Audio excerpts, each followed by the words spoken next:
24 पासून आम्ही हा वर्कआउट सुरू केला आहे। या ठिकाणी असे अनेक वयोवृद्ध आणि जे सेवानिवृत्त झालेले आहेत असे सगळे आणि जे आंतरिक शरीरामध्ये ज्यांना व्याधी आहे असे सर्व तरुण मंडळी आणि वयोवृद्ध या ठिकाणी निःशुल्क आमच्या या वर्कआउटमध्ये येतात आणि आम्ही नियमितपणे या ठिकाणी आपला वर्कआउट सर्व सोबत घेऊन नित्यनियमाने आम्ही या ठिकाणी करत आहोत आणि आपले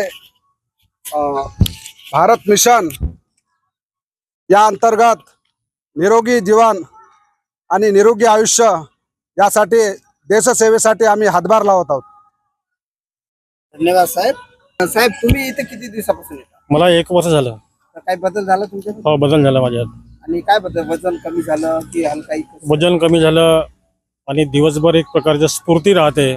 कामं करण्यामध्ये माणसाला उत्साह येतो, कारण बदलत्या काळामध्ये नागरिकांची जीवनशैली बदलल्यामुळे अनेक प्रकारचे आजार व्याधी निर्माण झालेले आहेत। त्या दूर करण्यासाठी रॉयल फिटनेस या क्लबची स्थापना करण्यात आली। रॉयल फिटनेस क्लब आहे का? रॉयल फिटनेस क्लब आणि हा क्लब कार्डियक क्लब आहे, म्हणजे आजार म्हणजे ज्याला म्हणतात हृदय रोगाशी निगडीत असणारा व्यायाम ज्याला कार्डियक योगासनं म्हणतात। हा झाल्यानंतर अनेक प्रकारचा आम्ही योगा करतो आणि सगळे वयोवृद्ध तरुण आणि ज्येष्ठ नागरिक या ठिकाणी येतात आणि आपला दिवसभर उत्साह जाण्यासाठी हे एक प्रकारचा आम्ही व्यायाम करत असतो। आमचे कोच एकनाथजी बांदे हे आम्हाला गाईड करत असतात। हे आमच्या मंडळाचे प्रमुख आहेत आणि कोच आहेत।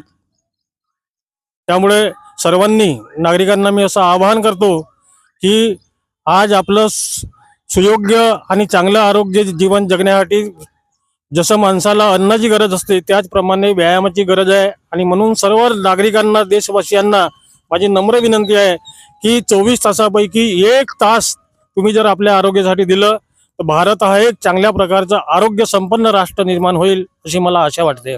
पहिली आंघोळ घामाची, तीच आपल्या कामाची। पहिली आंघोळ घामाची, तीच आपल्या कामाची। पहिली आंघोळ घामाची, तीच आपल्या कामाची। बोलो भारत माता की जय, बोलो भारत माता की जय, आई तुळजा भवानी की जय, आई तुळजा भवानी की जय।